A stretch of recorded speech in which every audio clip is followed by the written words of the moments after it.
Hello everyone, welcome to engineers education point. इस video में fundamental of electrical and electronics engineering के question paper को देखेंगे। ये एग्ज़ाम 27 सितंबर 2023 को कंडक्ट करवाया गया है एसबीटी बिहार के द्वारा। ये डिप्लोमा फर्स्ट सेमेस्टर का क्वेश्चन पेपर है ग्रुप बी वाले के लिए फर्स्ट सेमेस्टर, और ग्रुप ए वाले के लिए ये सेकेंड सेमेस्टर का है। ठीक है ना, ग्रुप ए का सेकेंड सेमेस्टर और ग्रुप बी का फर्स्ट सेमेस्टर का ये क्वेश्चन पेपर है। चलिए क्वेश्चन की ओर आते हैं। पहला क्वेश्चन है, फॉर ए वोल्टेज सोर्स के लिए कह रहा है, तो टर्मिनल वोल्टेज जो है can not exceed source voltage. जो टर्मिनल वोल्टेज होगा वो सोर्स वोल्टेज से अधिक नहीं होना चाहिए वोल्टेज सोर्स में। 1 का बी हो जाएगा सही। क्वेश्चन नंबर 2 है, ए डिपेंडेंट सोर्स। तो डिपेंडेंट सोर्स क्या होता है? ये डिपेंडेंट सोर्स करेंट सोर्स भी हो सकता है और वोल्टेज सोर्स भी हो सकता है। May be A current source और ए वोल्टेज सोर्स। ऑप्शन ए हो जाएगा, दोनों होता है, करेंट सोर्स भी हो सकता है और वोल्टेज सोर्स भी हो सकता है।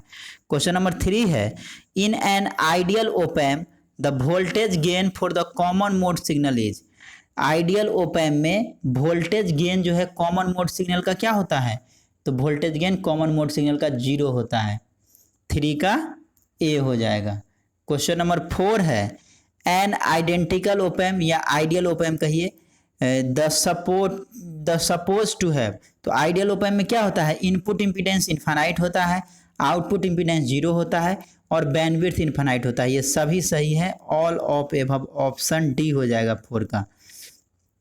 क्वेश्चन नंबर 5 है, an op amp can amplify. Op amp क्या करता है? दोनों एसी और डीसी दोनों सिग्नल को एम्पलीफाई करता है। 5 का सी हो जाएगा, दोनों सिग्नल को एम्पलीफाई करता है। क्वेश्चन नंबर 6 है, इन बुलियन अलजेब्रा द और operation is perform by which properties. Boolean algebra में और ऑपरेशन जो है परफॉर्म किया जाता है किस प्रॉपर्टी से? तो एसोसिएटिव प्रॉपर्टी, कम्यूटेटिव प्रॉपर्टी और डिस्ट्रीब्यूटिव प्रॉपर्टी, तीनों प्रॉपर्टीज का जो है यूज किया जाता है। ऑल ऑफ एबव हो जाएगा, ऑप्शन डी हो जाएगा 6 का। क्वेश्चन नंबर 7 है, which of the following Boolean expression is not true. कौन सा ट्रू नहीं है? तो a + 1 इक्वल टू क्या हो जाएगा? 1 होता है, क्योंकि मान लीजिए a का वैल्यू क्या हो सकता है? आइदर 0 या 1 हो सकता है। तो 0 पुट किया तो 0 + 1 इक्वल टू 1 ही होगा, और a का वैल्यू जब 1 पुट किया तो 1 + 1 इक्वल टू 1 ही होगा। बुलियन अलजेब्रा में 1 को कितना बार भी जोड़ने पे 1 ही होता है। तो क्या हो रहा है देखिए, a का वैल्यू कुछ भी आप रख रहे हैं, आउटपुट क्या आ रहा है? 1 ही आ रहा है। तो a + 1 इक्वल टू 1 होगा, न कि a होगा।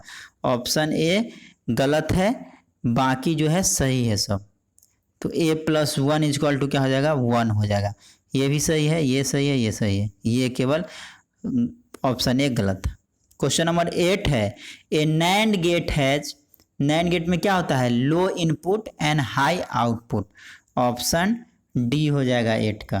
क्वेश्चन नंबर 9 है, a logic gate is an electronic circuit which operates on Boolean algebra हो जाएगा। बुलियन अलजेब्रा पे ऑपरेट्स होता है। ऑप्शन ए हो जाएगा 9 का ए। क्वेश्चन नंबर 10 है, in a magnetic material hysteresis loss takes place primarily due to. कह रहा है मैग्नेटिक मटेरियल में हिस्टैरिसीस लॉस होता है प्राइमरली ड्यू टू। किसके कारण होता है? तो हाई रिटेंटिविटी के कारण जो है मैग्नेटिक मटेरियल में हिस्टैरिसीस लॉस होता है।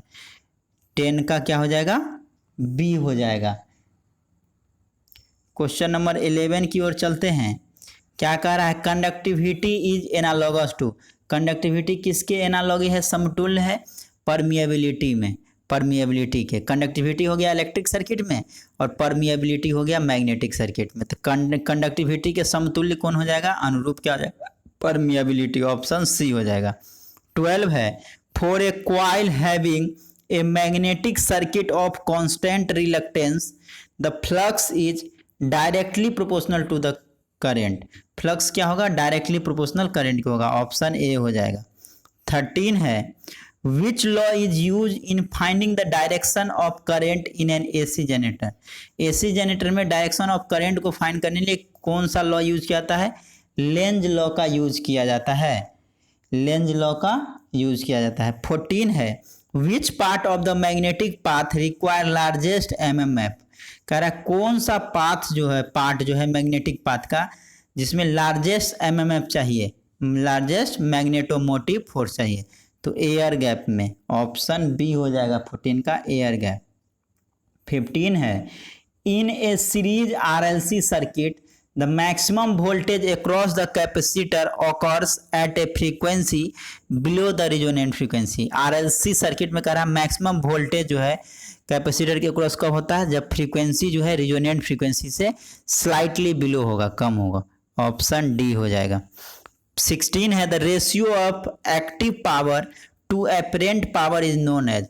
एक्टिव पावर और एपरेंट पावर का जो रेशियो होता है उसको हम लोग पावर फैक्टर बोलते हैं। ऑप्शन सी हो जाएगा 16 का, पावर फैक्टर। क्वेश्चन नंबर 17 है the RMS value and mean value of the is the same in case of square wave के केस में आरएमएस वैल्यू और मीन वैल्यू जो है सेम होता है। 17 का सी हो जाएगा।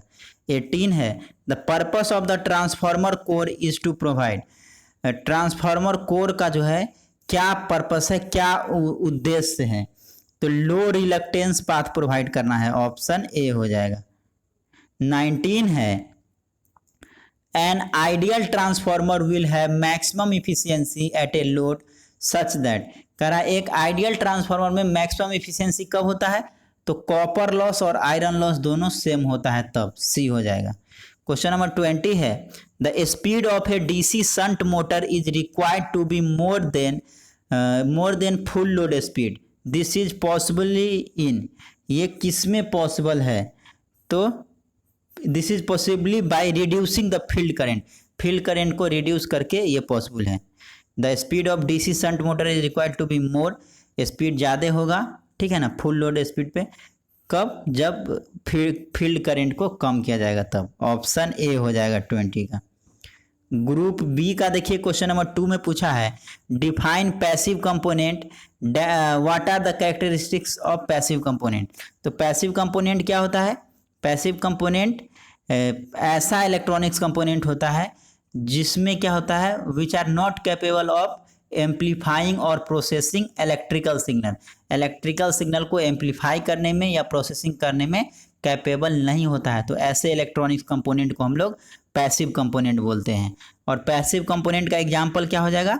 रेसिस्टर, कैपेसिटर, इंडक्टर, ट्रांसफार्मर, ये सब आपका पैसिव कंपोनेंट है। इसी के और में पूछा है define ideal and non ideal voltage and current source.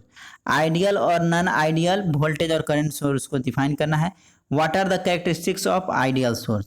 Question number 3 में पूछा है what is the symbol of operational amplifier, what is a adder amplifier. Operational amplifier का सिंबल बनाना है और एडर एम्पलीफायर को डिफाइन करना है। तो ये आपका हो गया ऑपरेशनल एम्पलीफायर। ये अगर माइनस है प्लस है, ये हो गया इन्वर्टिंग इनपुट, माइनस वाला इन्वर्टिंग टर्मिनल हो गया। ये आपका नॉन इन्वर्टिंग टर्मिनल हो गया। ये प्लस VCC हो गया, ये माइनस VCC हो गया, और ये आपका आउटपुट, यहाँ से आउटपुट वोल्टेज मिलेगा आउटपुट। तो ये सिंबल हो गया। इसी का और में पूछा है what is the difference between inverting and non inverting input, why positive feedback is not use in op amp, explain it. कह रहा है इन्वर्टिंग इनपुट और नॉन इन्वर्टिंग इनपुट में क्या डिफरेंस है और पॉजिटिव फीडबैक का ओपैम में क्यों यूज नहीं किया जाता है। क्वेश्चन नंबर 4 में पूछा है what are the basic logic elements, define positive logic and negative logic. इसी का और में पूछा है what are magnetic field lines, justify the statement that two magnetic field lines never intersect each other. Question number 5 है derive the expression for dynamically induced EMF, on what factors does this EMF depend. इसी का और में पूछा है distinguish between resistance, impedance and reactance of N AC circuit. Resistance, impedance और reactance जो है AC सर्किट का, इसको डिस्टिंग्विश करना है। क्वेश्चन नंबर 6 है why does a transformer has iron core, explain. इसी का और में पूछा है व्हाट आर इलेक्ट्रिक मोटर क्या है, what are the significant parts of DC motor. Group C का क्वेश्चन नंबर 7 में पूछा है, जो कि 6 नंबर में पूछा जाता है, why silicon type transistor are more often use than germanium type. Silicon type को ज़्यादा यूज क्यों करते हैं कंपेयर टू जर्मेनियम टाइप का। What is the significance of arrow head in the transformer transistor symbol explain it. जो emitter terminal होता है उसमें एरो दिया जाता है, तो उसका क्या सिग्निफिकेंट है ये पूछ रहा है। इसी का और में पूछा है define and explain self and mutually induced EMF, write down difference between statically and dynamically induced EMF. Question number 8 में पूछा है state and explain the condition of resonance in a series RLC circuit of N AC circuit, draw the phasor diagram also. इसी का और में पूछा है proof that the active power consumed in any body capacitive circuit is zero. Question number 9 में पूछा है explain the principle of operation of transformer, derive N EMF equation of a transformer. Working principle बताना है और कैसे काम करता है ट्रांसफार्मर, और उसका ईएमएफ इक्वेशन जो है डिराइव करना है। इसी का और में पूछा है what is comparator, what are the application of comparator. Question number 10 है write the truth table of fundamental gates, reason out why the NAND and NOR are call universal gate.